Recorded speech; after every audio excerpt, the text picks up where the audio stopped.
All right, we're live. Great. Well, thank you. Good evening, everyone. It's January 23rd, 2025.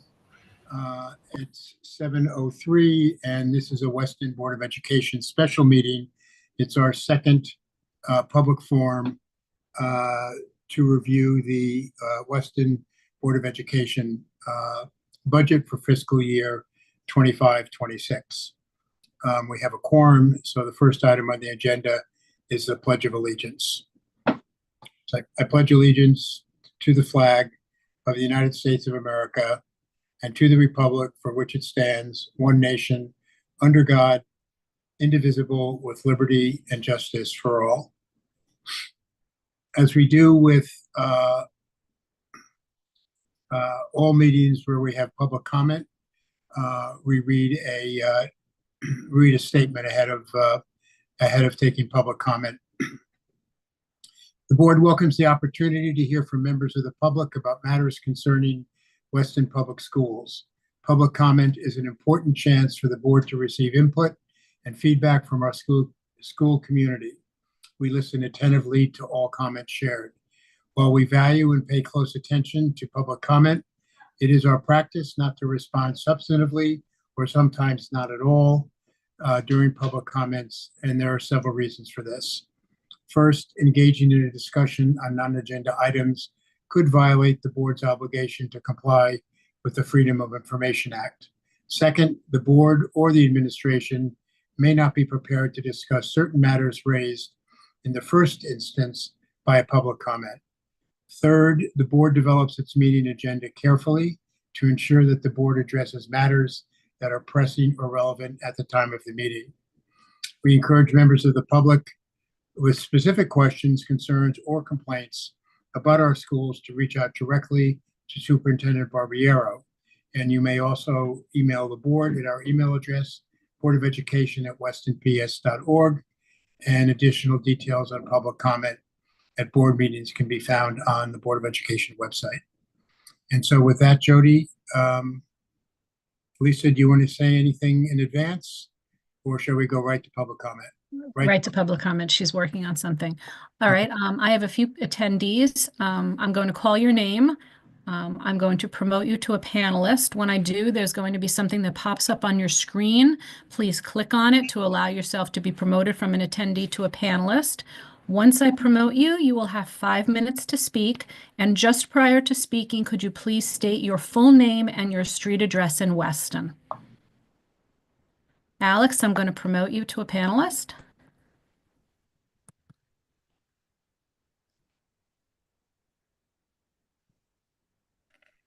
Okay, Alex, you've joined the meeting. Please take yourself, thank you for turning your camera on, and just state your full name and your street address.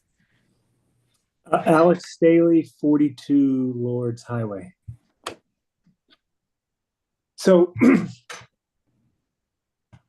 I have a few questions and comments, and I sent an email, so I appreciate the response from Phil Cross on the healthcare stuff. A couple of things. I'm going to start with the capital budget. So as a general matter, it's a bit frustrating as we get 2 public comment times. The first one, the capital budget had TBDs on pretty much more than half of the items. And then for this public comment period, the capital budget was updated, but the date actually on the file is as of today, which, again, a little frustrating that you're just filling in the capital budget and expecting the public to comment on it. Second off, it actually was it posted as a revised budget, so I actually had to go back into the original file to see that it was updated. So without having known that, I was assuming that the budget hadn't changed and there were still TBDs. Okay, so very frustrating from a transparency of information to really understand what's going on in the budget in light of what I just said. That's number one. Number two, on the actual numbers, despite all of that, you guys are proposing a capital budget that is $3.3 million, which, if I ran my math correct the last 3 minutes, was $2 million ish more than the proposed budget last year and significantly more than past budgets. It's 5 to 6 times more than what you guys are saying is the following year. There's items in here, the biggest of which is the Hurlbut North House HVAC replacement, which had an estimate last year for this year that was 400,000, and it's in the budget for 1.75 million. There's not a single comment or commentary of this item in written anywhere in the materials. There's no understanding of how this estimate was developed, how detailed it was, how much data there is in the number. And if you actually layer that on for everybody who's in attendance and reviews this in recording, that $2 million increase on the capital budget versus last year, coupled with the various other increases in the operating budget, like the budget increase to something like 6 or 7% year over year, which would be by far the largest percent increase in the budget in the past decade, by far, like by a multiple of at least 2. It was already the highest before the healthcare rerun, I think, that came down, and before the capital budget was finalized. And so, again, not exactly sure what it's for. I'm sure I can follow up via email on what it is, but the level of like transparency and understanding of some of these items, the day of the second public comment period, where we actually don't get another public comment period after this, is actually very frustrating as a resident of this town. On top of that, I'm still not sure on the health insurance. So one thing that it sounds like the health insurance cost, which is the biggest driver of the operating budget, is still in flux. And I think it would be imprudent for us to set a budget based on an estimate on health insurance costs, which is really an estimate from a consultant with no actual premium increase from an insurer or proposal, and pass that through to the taxpayers with the potential that it may not be that. I think that's terrible financial planning. At a very minimum, there should be, if we are concerned about an increase, there might be a modest increase in the budget, and then some top up with the reserves or something, such that we're not just like pre-funding an estimate that accounts for 75 to 80% of the increase year over year. We shouldn't be setting a budget knowing it's in flux until we know that number, given the amount that it relates to. I think you're basically asking the taxpayer to front the bill, not knowing what's going on with it until later. Meanwhile, next year's budget will be set starting with this year's budget. So not only does it mess everything up this year, but then exponentially thereafter, we have a new marker that is based on something that is an estimate. I'm not sure in what business world like that type of budgeting actually flies, on top of the transparency and everything else. And I apologize if I'm coming off frustrated, because I actually came into this meeting wanting to ask a couple questions until I saw some of the stuff on the capital budget and whatnot. We're, like I said, like we're talking about a 6 or 7% increase year over year on the budget. That number nowhere is posted. Nobody posts the capital budget plus the operating budget year over year. So that actually is not transparent. Unless I was on this phone call, I'm sure it never would have been talked about. And on top of that, we're not even going to have an opportunity to really digest these items, because my guess is this was posted like 6 hours ago in a file in a place that was an original file. So you have to actually dig to find it. So all in all, the budget is too high. And frankly, I said this last time, the capital planning has to be dovetailed with what the Board of Finance is doing on a long-term capital planning. We shouldn't be spending $3.5 million, 1.8 million of it on HVAC, without a fulsome understanding of what the needs are beyond a single year. This is the problem this whole time, is that it's what's needed this year. Let's not think about what's needed over a longer period. You might be able to do all the HVAC cheaper if you knew what your needs were. The overall budget planning is very siloed. It's very ad hoc. It's not in conjunction with a broader town and school plan, especially on the capital budget. And I think it's imprudent for us to set a capital budget or propose a capital budget to the Board of Finance, the Board of Selectmen, without the full picture of what the Board of Finance is doing on the debt plan and on the Folsom Town capital plan. And so I would ask that we don't do anything like that until that is done, and we revisit it once that's complete and we can look at it in whole and actually talk about these items in a very, educated, knowledgeable way, as opposed to ad hoc, because we have to send a budget to the Board of Selectmen in 8 days. I think it's terribly imprudent. So I'm sure I'm well over my time, which I Yes, appreciate. I'm sorry, your 5 minutes went off already, but I was just letting you continue. It's fine. Yeah, It's fine. so that's where I stand. I mean, never going to be able to talk about this budget again after this day, but I just hope people see that like the numbers are way higher than what they're saying. That's the overall point, and it's too high.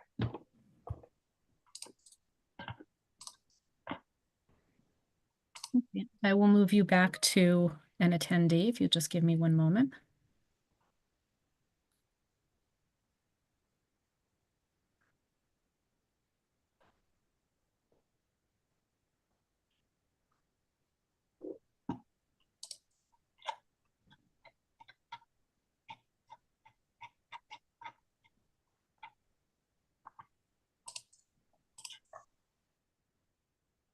Okay. And if there's anybody else that would like to speak, please raise your hand, click the little bottom. Okay, the next person I'm going to promote is Kelly James. Kelly, give me just a moment to promote you. Click the button that comes across your screen to join.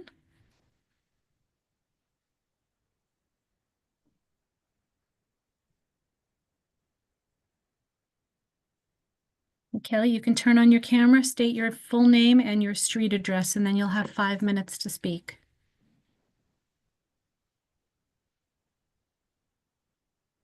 Hi, can you hear me? Yes. Great. Good evening. My name is Kelly James. I live at 11 Bernhard Drive. I just wanted to take a moment to express my sincere gratitude to all of you for your thoughtful decisions regarding the school budget. As a mom of 2 elementary school children at Hurlbut and Wiss, I know how crucial it is to maintain smaller class sizes, where each child can receive the attention and support they deserve. Your choice to keep funding intact for this important aspect of our children's education truly reassures me, and I'm sure many other parents feel the same way. Class size plays such a pivotal role in the quality of education, and I'm so relieved that our district recognizes this. Thank you for prioritizing the educational experience of our kids and ensuring they have the best environment to learn and thrive. On behalf of my family and countless others, thank you again for your commitment to our children's future. We are deeply grateful for your leadership. That's it. Thank you, Kelly. I will promote you back to an attendee. Just give me one moment.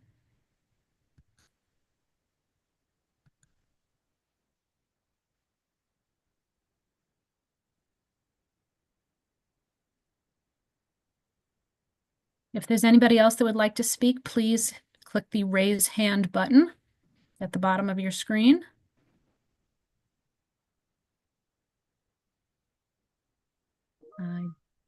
I do not see anybody's hands raised at this time, so that looks like it's it for public comment tonight. Great. Well, thank you. Mhm. Is there any comments or questions from the board?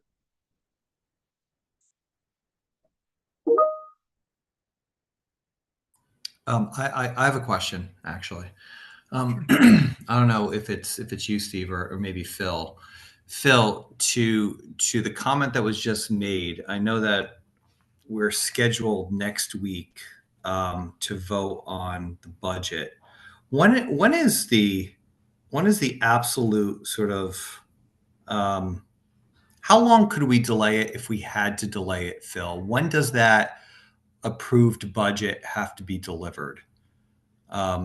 Because to I think that last point, and to conversations that we've had in past board meetings, it doesn't appear that we're going to have any final resolution on the insurance side, maybe even until mid to late February.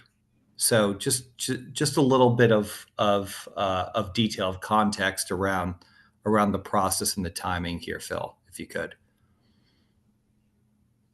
So by charter, we have to have our budget to the Board of Selectmen, I think, by the 3rd of February.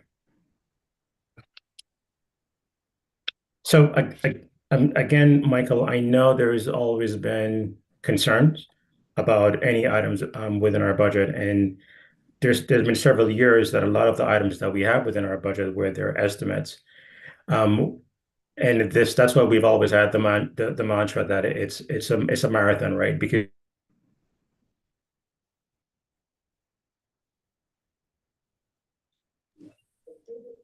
Phil, you froze. Yeah, I think he's still frozen. Yeah. You know what, Michael, start while with we're me. waiting for him to come back, one thing that I wanted to say was, again, the town charter is the 3rd. Phil, you froze there, but I wanted to give Michael just a quick little comment here. It goes then to the Board of Selectmen, then to the Board of Finance. That doesn't mean that it can't come back to us, right? So Right. if the Board of Finance, if there's something that happens by the time it gets to the Board of Finance that we know is going to change things drastically, we can let them know this and it can get sent back to us too. How far in advance, how far down the line here can it come back to us? Meaning, so it goes to the appropriate boards here throughout the process. What is the estimate for, I guess, the furthest date in the future by which we can still weigh in if it, if something changed and it had to come back to us? What does that look like, Phil? Can you guys hear me? Is this better? Yes.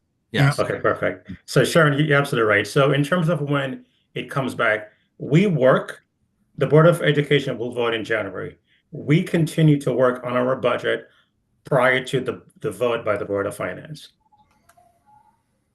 So that for me is always been the deadline, that right before the vote for the Board of Finance, that's when we make our final changes. And we have done that for the past several years. And remind me of that date, Phil. You have to give me one quick minute for that. Sure. Yeah. Thank you. I appreciate it.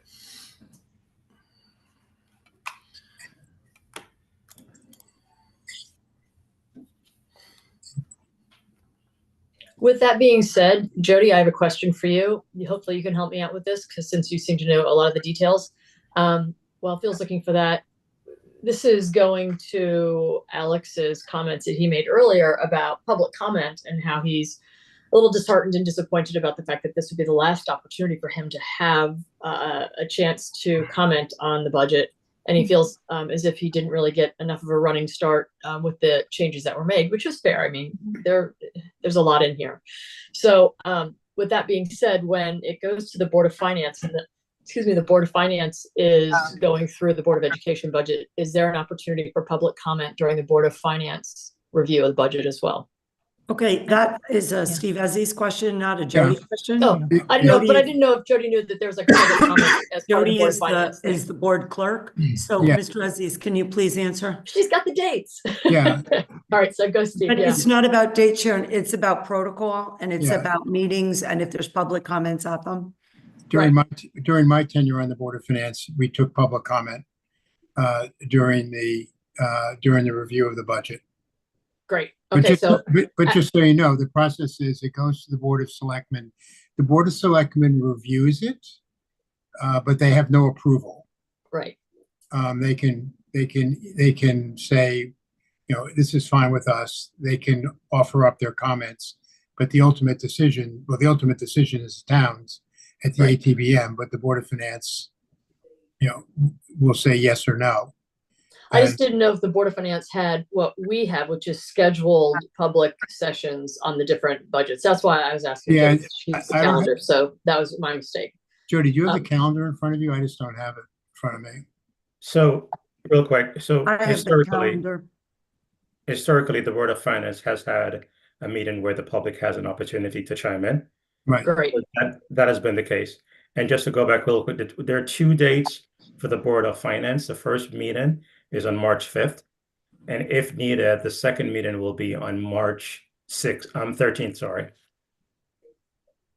Okay, so hopefully, Alex, if you're still on the call, you hear that information, or if you're watching recorded, you'll hear that information, because we certainly don't want to give the impression that we are not looking for public comment. We definitely want public comment on this, because obviously it's up to the town to either accept or deny this budget. So, please.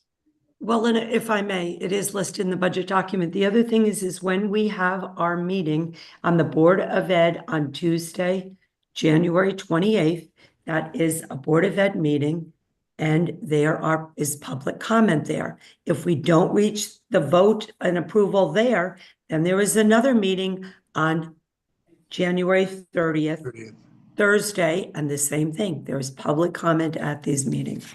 Great, perfect. Thank you, Lisa. So we have the opportunity to weigh in, obviously, next week on the vote to advance this by February 3rd. And then we potentially do have another bite at the apple here through early March. Is that fair? Okay. If I may, so our next meeting is, we have another Board of Ed workshop on Monday. We have other documents that we want to give you. Our target was to have them all ready this afternoon. Unfortunately, some unforeseen events precluded that from happening. So we will be sending out to the board tomorrow the additional documents. We will post them on the supplemental documents on the budget page so that you have a chance to review them. They include, I know, David, I just have to double check everything, the historical enrollments that you wanted to see over the last 5 years, like what was the enrollment, was the projection median, what was the projection low. It includes the low model of different options. If it was, we used the low projections, and what the cost savings would be if there were any in FTE. We have, they're all ready. It's just, I like to double check everything before I send them out. And I apologize for not getting to it this afternoon, but we have that ready. We are working on correlating the information on the technology survey. I know that Mr. DeVito and Dr. Henkel were working on that, got sidetracked today, but we'll have all of that we will share with you. So hopefully the goal is that the next board workshop on Monday, that we'll be able to continue a rich discussion on all of those documents that we provide, clarifying information for you, so we can get further along here. I did want to just ask a couple of clarifying questions, sort of kind of off Michael's. So if we have to vote on a budget before it goes to the Board of Selectmen, and we have to vote on that by February 3rd, right? I'm looking at Phil, but I'm not sure if I'm looking at, I know you don't know that I'm looking at you, but That's okay. It has to be delivered to the Board of Selectmen by the 3rd.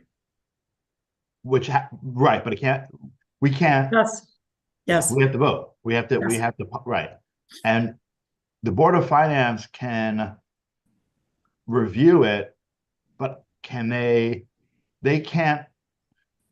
I think in the past, they've made some minor changes to it, which really were more, I think, capital expenses, that like paving and stuff like that would fall under maybe the town rather than the Board of Ed. But do they have the ability on a line-by-line basis item to say this looks too high or we don't agree with this and send it back to us for further review? I don't think they do they?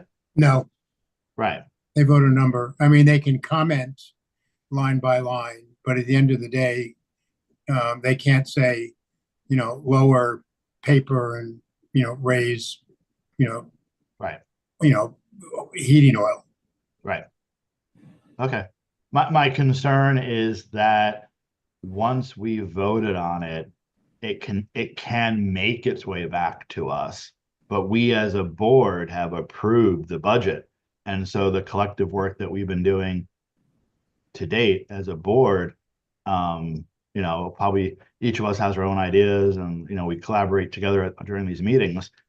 The ship has sailed pretty much at that point, unless there's some change. Like right? Like last year there was, we pre-purchased some books, so that I think it was a $400,000 savings, but that was just savings that materialized between the time that we approved the budget and the time that it came back to us. I don't know. I'm just thinking, I don't know, saying it's coming back to us is really of any, it's non-binding. The binding piece is the amount that we approved prior to February 3rd. No, the binding number is the number the Board of Finance sends to the ATBM. Okay. Well, Right, Steve, and- here's a question, Steve. Whose decision is it if we wanted, if it came back to us, is it at our discretion that we request it back, or does the Board of Finance have to approve that request? How does that work? I don't know the answer to that because that's never, in my tenure, that's never occurred. But frankly, if we think that we can't come to a resolution, I haven't read the charter. Is this in the charter, Phil? I don't know. I mean, I can read the charter, but if we think there's a reason why it's not going to meet this timeline, it does have to meet a timeline because it does have to be approved before, I believe it has to be approved before the start of the new fiscal year, at the latest. But if we think we aren't going to meet the timeline to get it to start the process with the Board of Selectmen, well, then we just, we have to inform them of that and take the process, through whatever we think it's comfortable. But ultimately, it has to be approved by, it has to get to the Board of Finance and then to the ATBM. And I think the ATBM is kind of fixed in stone. Yeah, and I'm just thinking about this not only for this year, but if the benefit costs are going to be, if the insurance costs are going to be an issue for the foreseeable future, this may not be, again, just a one-time event here, a one-time issue that we have to deal with. It may be an issue we have to deal with in subsequent years. So just thinking forward. Okay. Yeah, look, you and I have spoken about that. I share that. History would tell you that insurance costs are going to be high. It's just how high is high. Right. And for example, in the past, yes, insurance costs may bump around a little bit, but these are potentially meaningful increases. So I think that's why the emphasis on just the timing aspect now. Yeah. Okay. Yeah, and I'll just wrap up by saying I personally don't know that I'm going to be ready Tuesday to vote. I feel like there's still a lot of information that I have to digest, especially with the new information that we got today, waiting for Lisa. So I'm just wondering if we want to try and push it out a little bit further, unless I'm the one man out, and I will accept that. But I feel like we're trying to hit a deadline and haven't necessarily digested all of the information. Last comment here. I mean, I would just say that I guess that's dependent, David, on, we won't necessarily have all the information next week. I guess it's dependent on the process by which, let's say, it could come back to us if we are surprised in some way, vis-a-vis, let's say, insurance costs that may be drastically off from where we are. I don't know. If I may, so we have a situation where we had the original budget at 4.75. Then we had the tweak with what Phil presented, and that primarily the big savings was the insurance that we understand, and all the other districts around us are going through the same thing, is up in the air. But that got it down to a 3.4. It would be helpful for us to, and you don't have to say it tonight or whatever, but to understand where individual members are. We can get you the information and all of that, but if there is a sense amongst the board, it would be helpful for us to know going into Monday, so we can have the right mindset that, we would be comfortable with the budget being at 3.2 or 3, or looking at this and looking at the insurance cut, it would also be helpful if you could show us what the impact would be if, this also happened. Some direction here, and I know I'm being vague, would be helpful for us so that we can also reflect on that. I'll just simply say on the insurance side, I feel like that's walking down the sidewalk and we found a coupon. And the coupon's going to offset our costs this one time. So I think that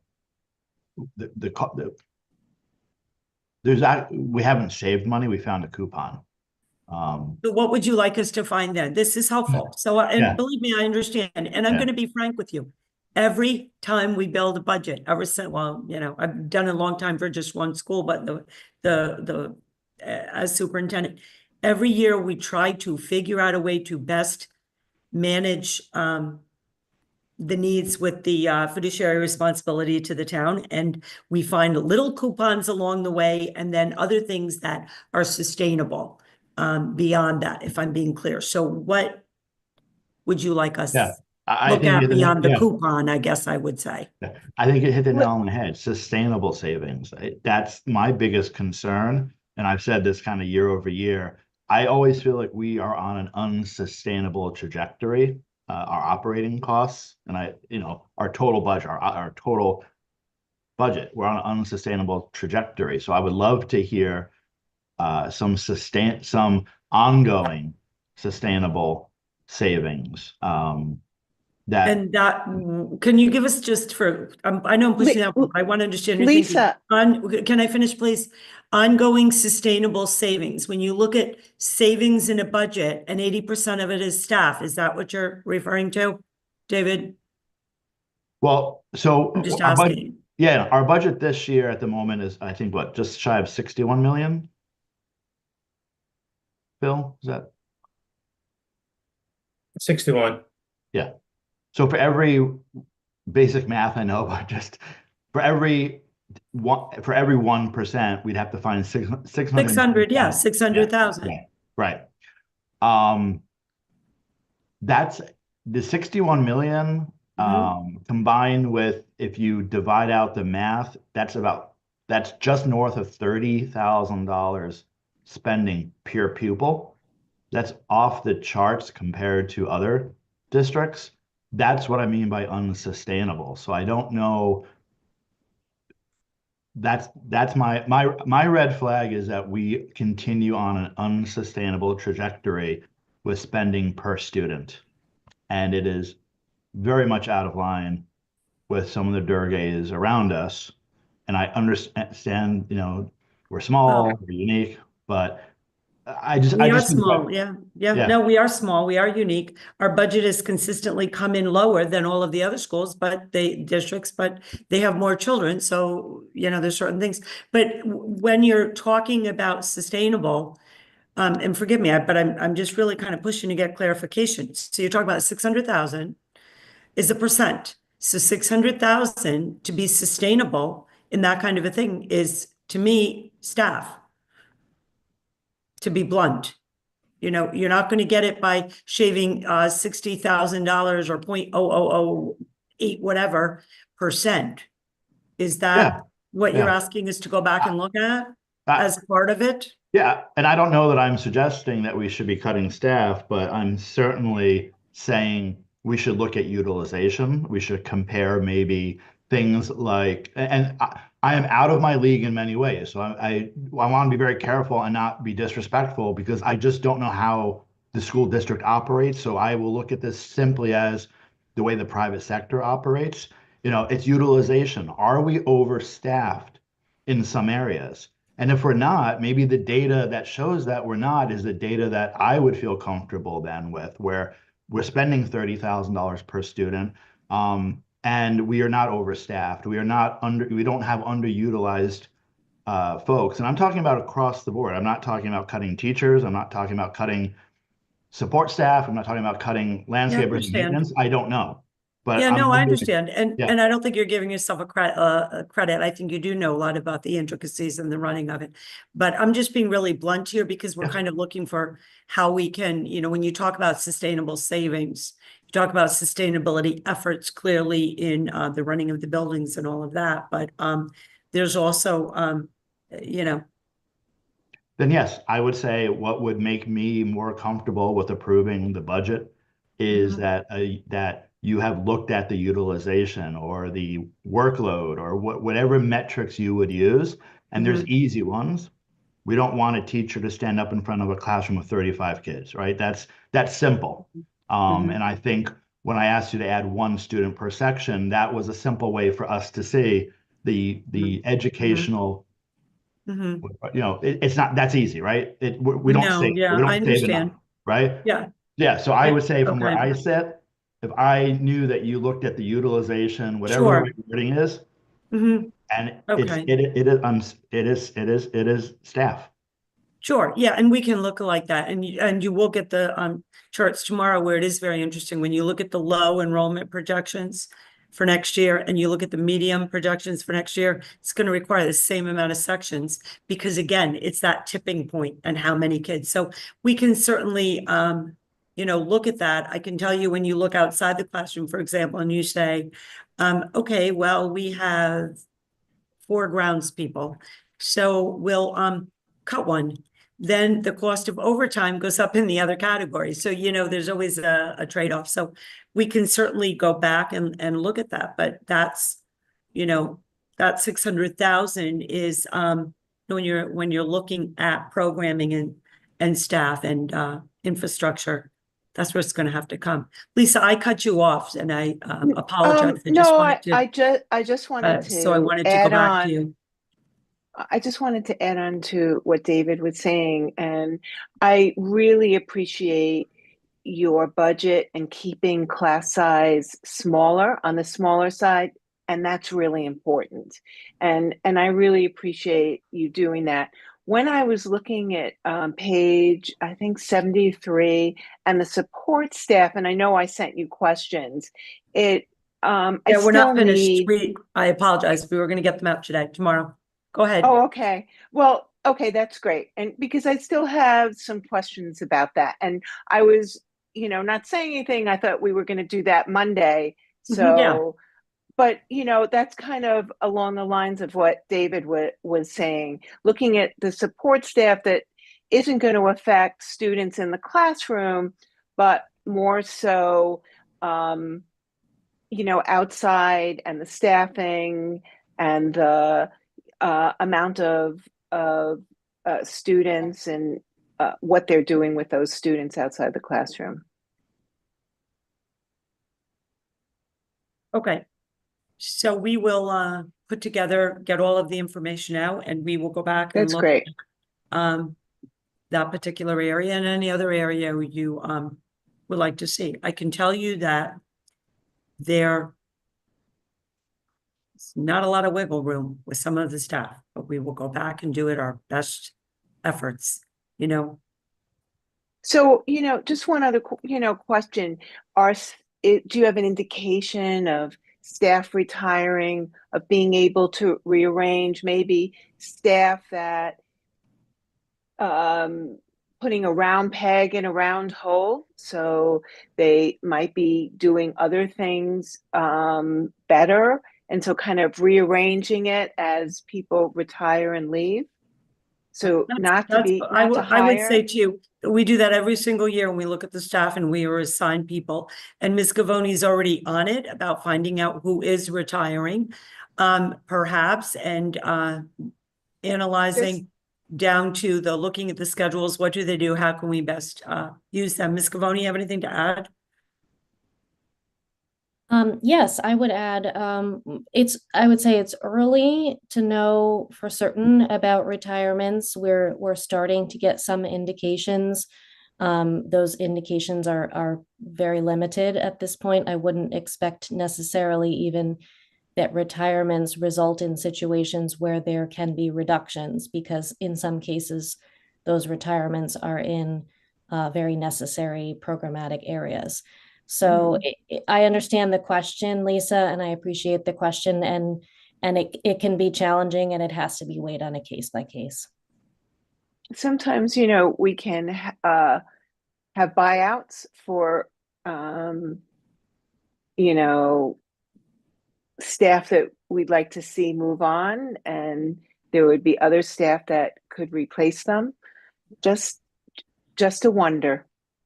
Yeah, no, and we've done that in the past. We've offered the ERIP early retirement incentive, and that's very complicated.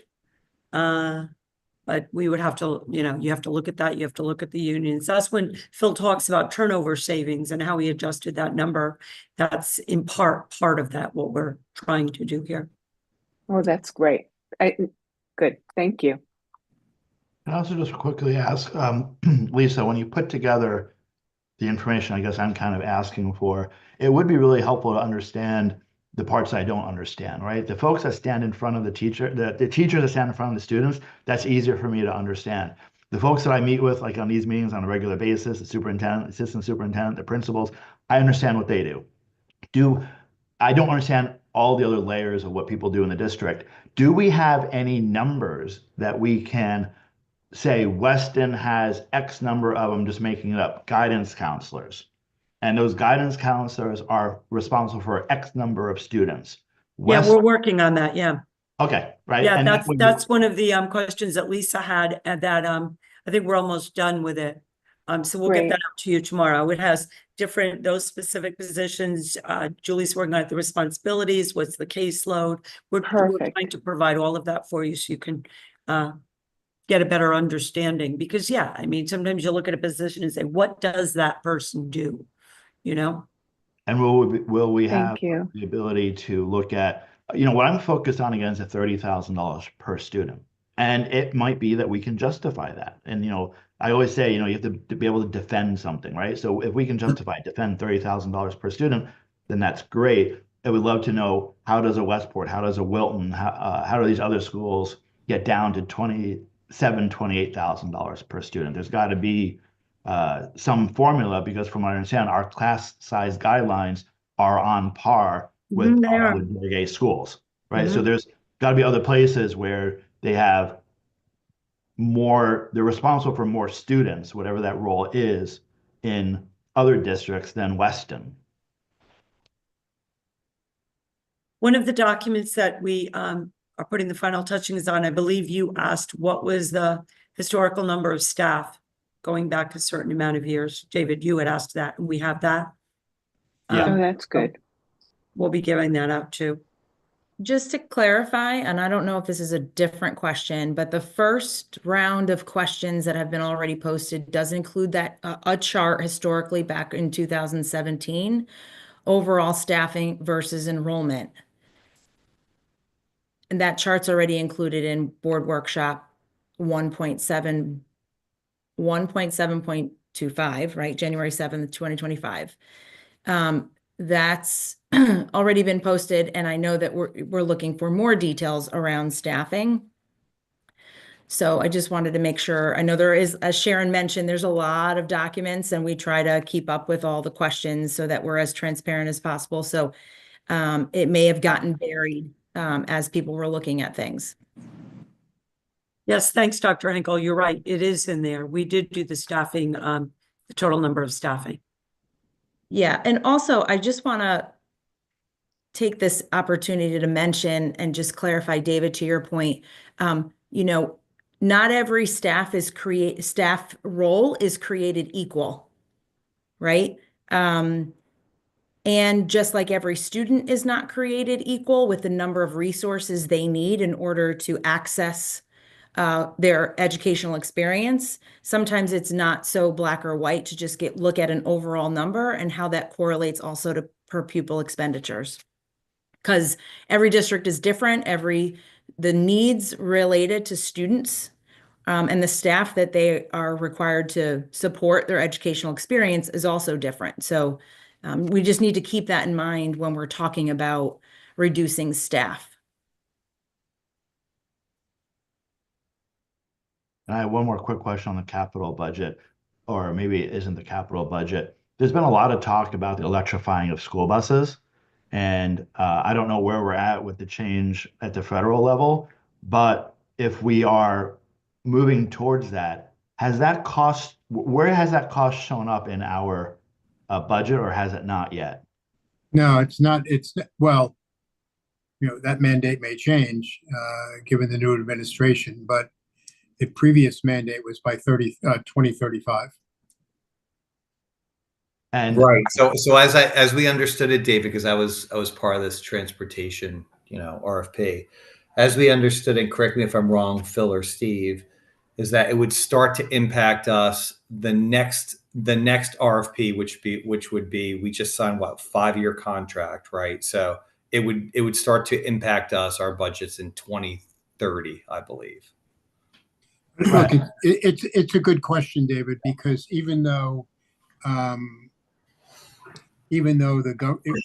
not mandated, or no one's mandated to electrify their fleet until 2035, the recommendation from First Student, Michael, was if there are grants available, you should take them now.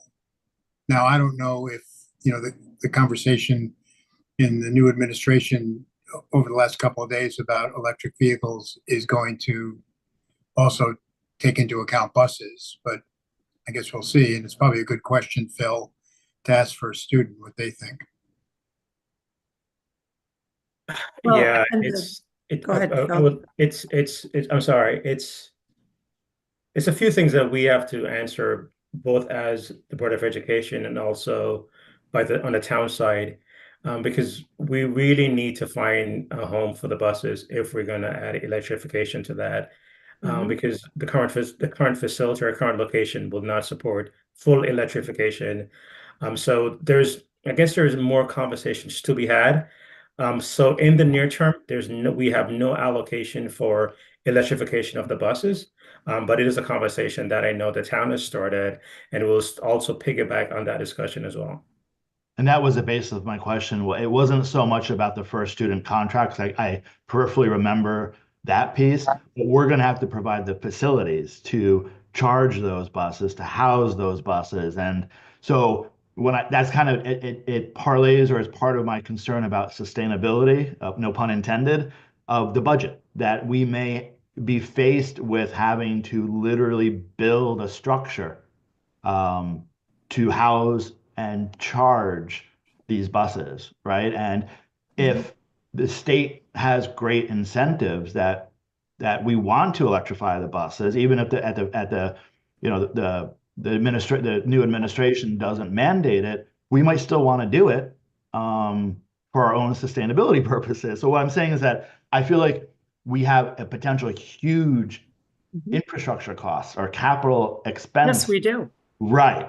And that's my concern with sustainability or the budget now. So I wanted to ask about, it's like the middle school project. We have a couple things that we know are going to be expensive that we're going to have to do, and the electrifying of the buses show up and they're electric. We have to have a place to park them, house them, and charge them, and that's going to be on us.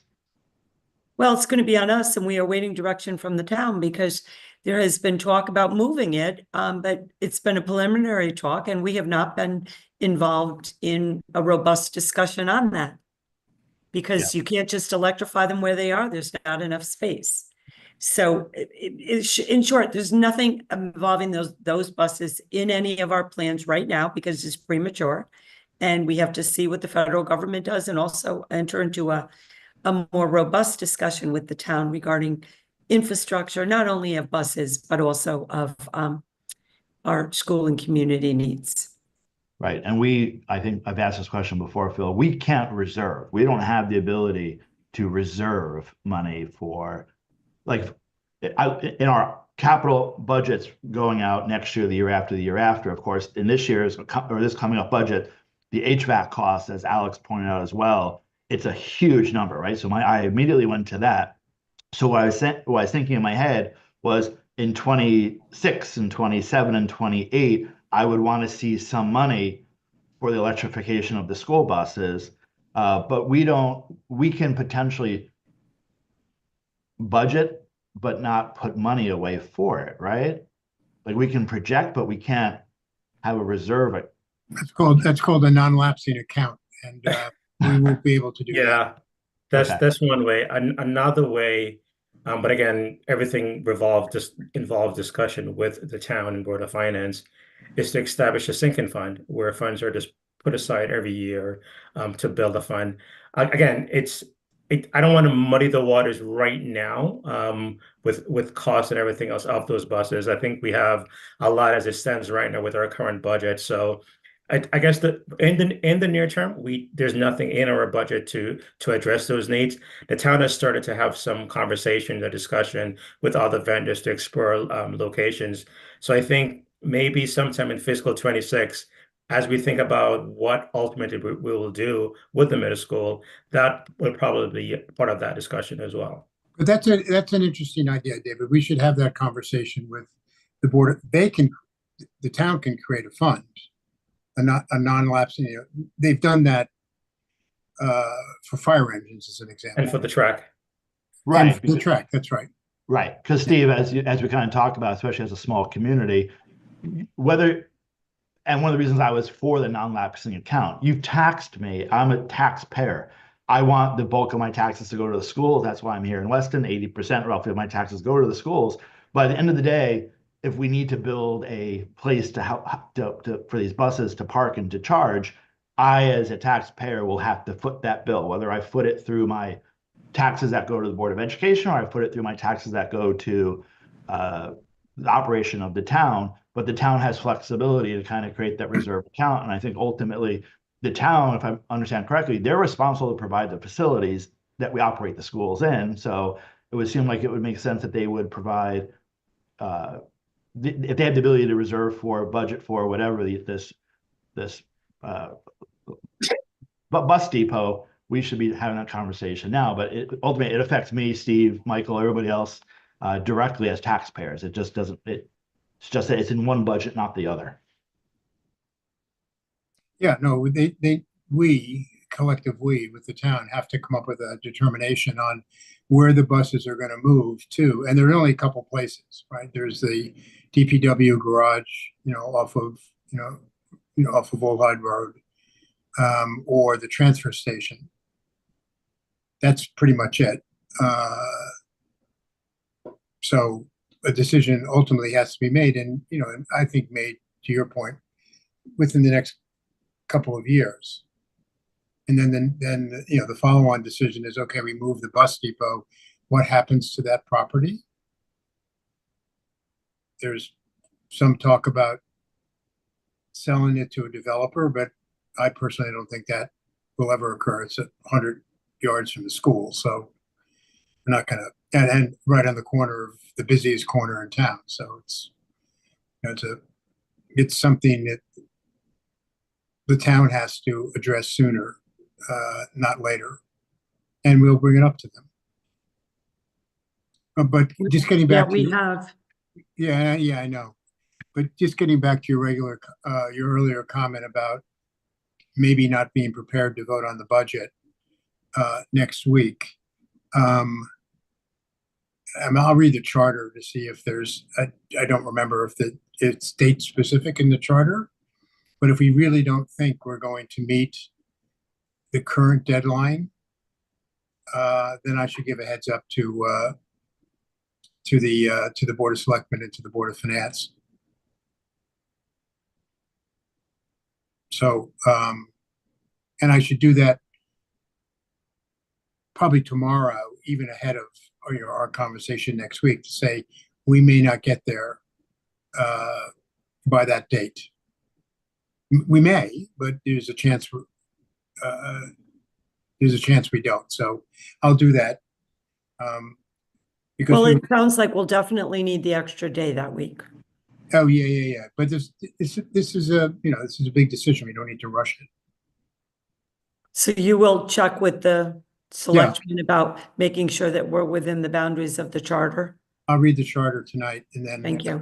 If it's not, and if it is in the charter, or if it's not, I'll reach out to both the first selectman and the chairman of the Board of Finance this evening and say, there is a chance we don't meet. We may not vote on our budget in the current timeline. Just a quick reminder. I know we have increasing costs both when we look at salaries and also health insurance. So the reminder is this is the final year for current contracts for all three groups. So as we make decision as well, maybe we think about that as well, because if we can pull all the levers at the right time, not negotiating with anyone right now, but if we can pull the levers at the right time as we go into negotiation with all these units, there may be some benefit in delaying some decision regarding health insurance as well. But I just want to remind the board that this is the 26 is the final year of the current contract.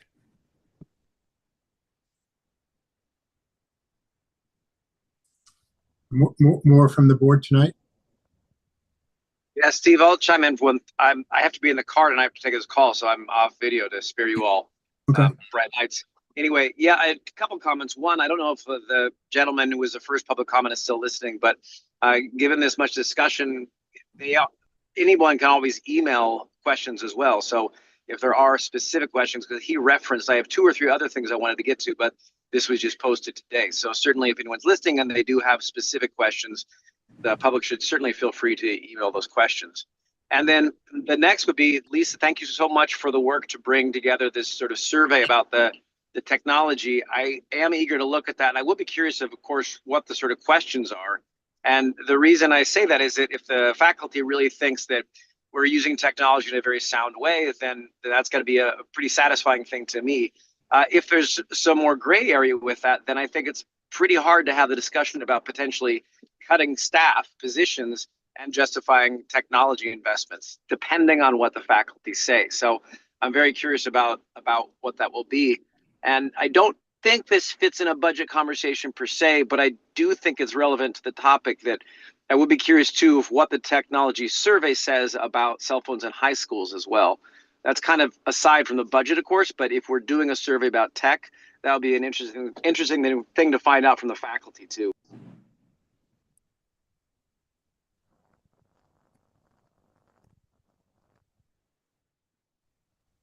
That's all from me, Steve. Thank you. Okay, thank you. Dr. Henkel, do you have your hand up? I see a hand. Oh, okay. Just Sorry. making sure. No, it's okay.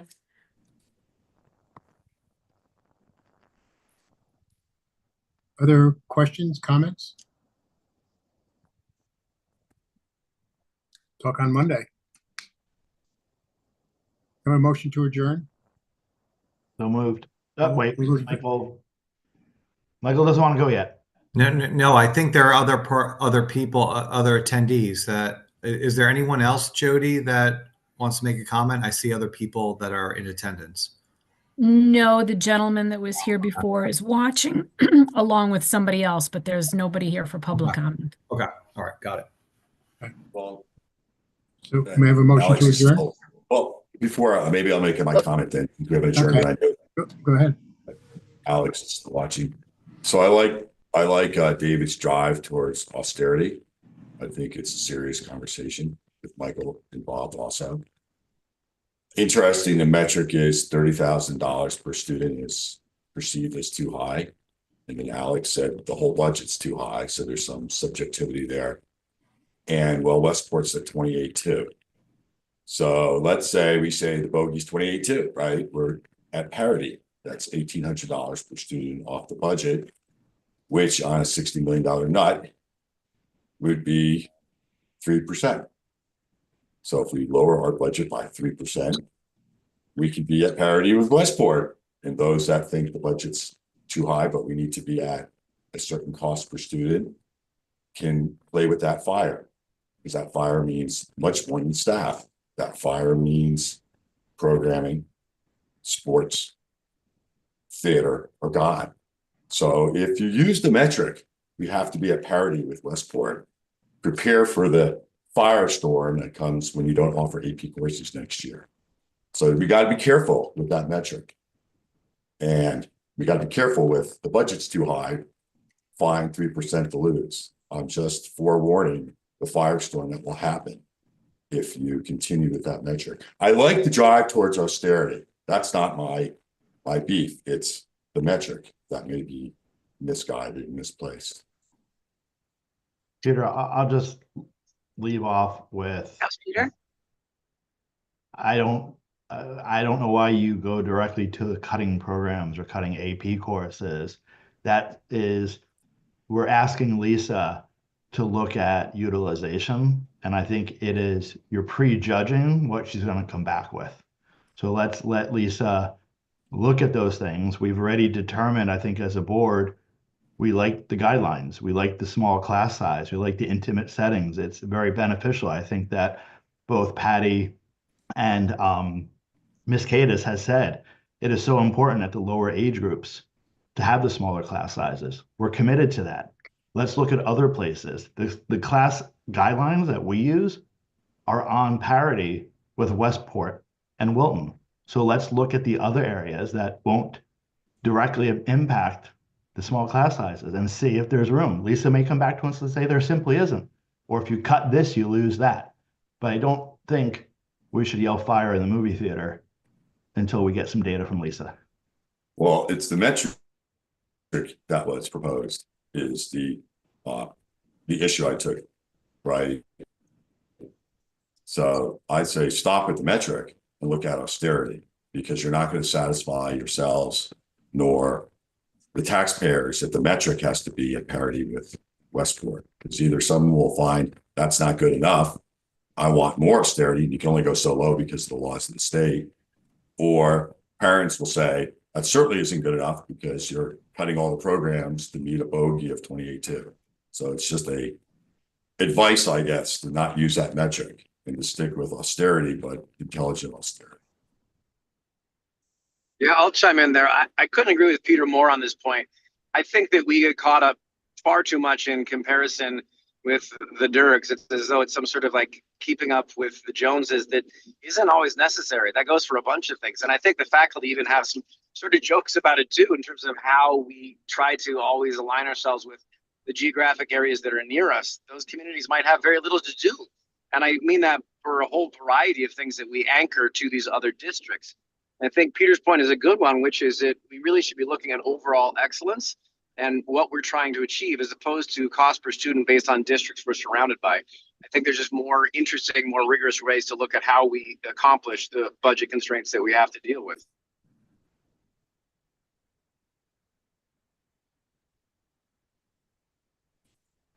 Anyone else? Excuse me, anyone else? We'll get this stuff out to you by tomorrow afternoon. Okay, and I just sent a note. I sent a note to Samantha Nestor and Michael Limber just now. Let them know. Okay, now can I have a motion to adjourn? So moved. All right, all those in favor or second? Second. All those in favor? Thank you. Hey, move.